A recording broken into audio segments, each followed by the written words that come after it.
तो आपने डिसाइड किया कि जीएस पे थोड़ा ज़्यादा फोकस करेंगे, उसमें भी पर्टिकुलरली आपने डिसाइड किया कि आप GS2 एंड GS4 जिसमें आपके मार्क्स नहीं आ रहे थे उसके पहले उतने, तो उसके लिए अगर सोचा कि कुछ करेंगे तो क्या किया? अगर हम कुछ एक्शनेबल इसको ब्रेक डाउन करें, ताकि काफ़ी हमारे स्टूडेंट्स को देख रहे हैं, और अगर हम इसको ब्रेक डाउन करें कि एक्शनेबल पॉइंट्स में आपने क्या चेंजेस किए, आप बताइए सर। तो मेरी अंडरस्टैंडिंग ये बनी थी इन सारे GS के सब्जेक्ट्स को देख के कि GS2 और GS4 पर्टिकुलरली इसमें टर्मिनोलॉजीज़ जो होती हैं वो बहुत ही स्पेसिफिक होती हैं, और अपने आप उस सब्जेक्ट की एक लैंग्वेज है। अगर आप उस लैंग्वेज को यूज़ नहीं कर रहे हैं तो आप बहुत ही जनरल आंसर्स लिख रहे हो।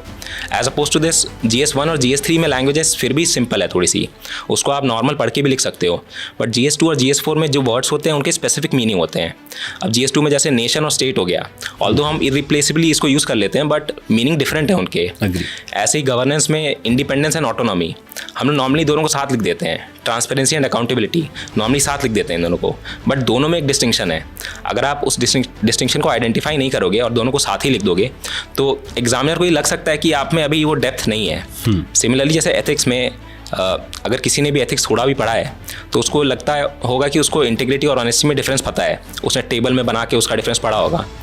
बट अगर वो इस लैंग्वेज को यूज़ नहीं कर रहा है तो वो डेलिबरेटली इंटीग्रिटी और ऑनेस्टी को यूज़ नहीं करता होगा अपनी लैंग्वेज में, अपने आंसर्स में नहीं यूज़ करता होगा।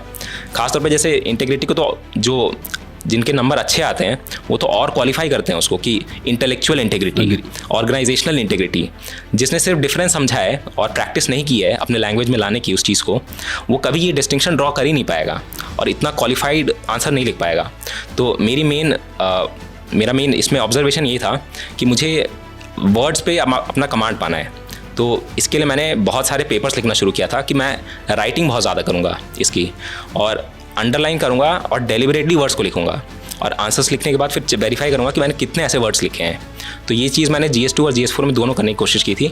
GS4 में मैंने एथिक्स मॉड्यूल कोर्स भी ज्वाइन किया था ताकि मेरी अंडरस्टैंडिंग उन टर्म्स के रिगार्डिंग थोड़ी और इम्प्रूव हो सके, और एक बिग पिक्चर अंडरस्टैंडिंग भी बन जाए मेरी कि चीज़ों को देखना भी कैसे चाहिए।